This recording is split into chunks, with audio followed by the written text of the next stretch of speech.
നമസ്കാരം, ഞാൻ Rakesh M G. നമ്മുടെ വാഹനം ഓടുന്ന സമയത്ത്, അതായത് റണ്ണിങ് ടൈമിൽ RPM നന്നായിട്ട് കയറുകയാണെങ്കിൽ എന്തായിരിക്കും പ്രശ്നം? ഇങ്ങനൊരു സംശയം എൻ്റെ ഒരു സബ്സ്ക്രൈബർ ചോദിച്ചിരിക്കുന്നത് MS മങ്കാത്തയാണ് ചോദിച്ചിരിക്കുന്നത്. ചോദ്യം ഇങ്ങനെയാണ്: റണ്ണിങ്ങിൽ RPM നന്നായി റേസ് ആകുന്നു, ഇത് എന്തുകൊണ്ടാണ് ഇങ്ങനെ റേസ് ആകുന്നതെന്ന് അറിയാമോ?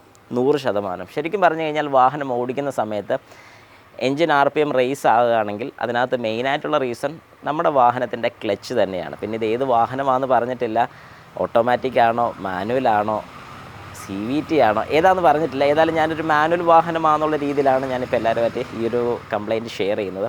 അതായത് ഇപ്പം ഈ ഓടിക്കുന്നൊരു വാഹനം മാനുവൽ വാഹനമാണ്. ഒരു ഗിയറിൽ നിന്നും അടുത്ത ഗിയറിലോട്ട് ഷിഫ്റ്റ് ചെയ്യുമ്പോൾ, അല്ലെങ്കിൽ ഒരു ഗിയറിൽ തന്നെ കണ്ടിന്യൂസ് ആയിട്ട് ഓടുന്ന സമയത്ത്, ഏകദേശം സെക്കൻഡ് ഗിയറിൽ നമ്മൾ ഓടിക്കൊണ്ടിരിക്കുകയാണ്, സെക്കൻഡ് ഗിയറിൽ കുറച്ച് കൂടുതൽ ആക്സിലറേറ്റർ കൊടുത്ത് കഴിയുമ്പോഴത്തേക്കും എഞ്ചിൻ്റെ ഒരു സ്പീഡ് ആയതിനു ശേഷം പിന്നെ എൻജിൻ വെറുതെ കിടന്ന് റേസ് ആകും, നമുക്ക് ഫീൽ ചെയ്യും. ആ ഒരു ഡ്രൈവ് നമ്മുടെ ടയേഴ്സിലോട്ട് പോകുന്നില്ല. അതായത് നമുക്കറിയാം, ഏകദേശം ആക്സിലറേറ്റർ കൊടുക്കുന്നതിനനുസരിച്ച് വാഹനത്തിൻ്റെ സ്പീഡ് ഗ്രാജുവലായിട്ട് ഇൻക്രീസ് ചെയ്ത് പോകും, നമുക്ക് കാണാൻ സാധിക്കും. ഏകദേശം ഒരു 20 കിലോമീറ്റർ സ്പീഡൊക്കെ കഴിയുമ്പോഴത്തേക്ക് പിന്നെയും നമ്മൾ ആക്സിലറേറ്റർ കൂടുതൽ കൊടുക്കുമ്പോൾ എൻജിൻ RPM കയറുന്ന ഒച്ച കേൾക്കാം, പക്ഷേ സ്പീഡ് കയറുന്നില്ല. സ്പീഡ് നിൽക്കുന്ന സ്പീഡിൽ തന്നെയാണ് നിൽക്കുന്നതെങ്കിൽ നമുക്ക് ഉറപ്പിക്കാം നമ്മുടെ വാഹനത്തിൻ്റെ ക്ലച്ച് കംപ്ലൈൻ്റ് ആണ്, അല്ലെങ്കിൽ ക്ലച്ചാണ് റേസ് ആകുന്നത്. ഇങ്ങനെ ക്ലച്ച് റേസ് ആകാൻ വേണ്ടിയുള്ളൊരു കാരണമെന്ന് പറഞ്ഞു കഴിഞ്ഞാൽ, നമ്മുടെ വാഹനത്തിൻ്റെ ക്ലച്ച് കംപ്ലൈൻ്റ് എന്ന് തന്നെ നമുക്ക് പറയാൻ സാധിക്കത്തില്ല.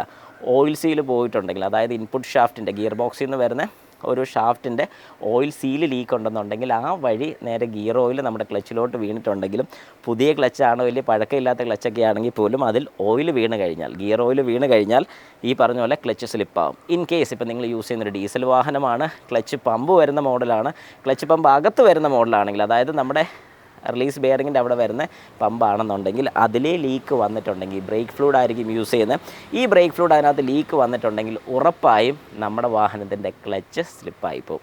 അപ്പോൾ ഈ കാരണങ്ങളൊക്കെ ഉണ്ട് നമ്മുടെ വാഹനം റേസ് ആകണമെന്നുണ്ടെങ്കിൽ, അതായത് വെറുതെ ഓടിച്ചുകൊണ്ടിരിക്കുന്ന സമയത്ത് തന്നെ റേസ് ആവണമെന്നുണ്ടെങ്കിൽ ഈ പറഞ്ഞ 3-4 കാരണങ്ങളുണ്ട്. അതുകൊണ്ട് ഇതിലേതാണ് പ്രശ്നം എന്നുള്ളത് ചെക്ക് ചെയ്യുക. ഇപ്പോൾ ലീക്കൊക്കെ ആണെന്നുണ്ടെങ്കിൽ നമ്മുടെ വാഹനത്തിൻ്റെ അടിയിലോട്ടൊന്ന് നോക്കിക്കഴിഞ്ഞാൽ ആ ഗിയർ ബോക്സിൻ്റെ പോർഷനിൽ നിന്ന് ഓയിൽ ലീക്ക് വരെ നമുക്ക് കാണാൻ സാധിക്കും. അങ്ങനെയാണെങ്കിൽ നമുക്ക് ഉറപ്പിക്കാം ഓയിൽ ലീക്ക് കൊണ്ടാണ്. ഇനി അതല്ല, ഏകദേശം നല്ല കിലോമീറ്റർ ഓടിയിട്ടുണ്ട്, വാഹനം ഓടിച്ച് പഠിക്കുന്ന വാഹനമൊക്കെ ആണെന്നുണ്ടെങ്കിൽ, ക്ലച്ച് മടുപ്പുണ്ടെങ്കിൽ ഉറപ്പായിട്ടും ആ ക്ലച്ച് റീപ്ലേസ് ചെയ്ത് വിടുക. ഇതാണ് മെയിനായിട്ട് വാഹനം ഓടിക്കുമ്പോൾ റേസ് ആകാനുള്ള കാരണം.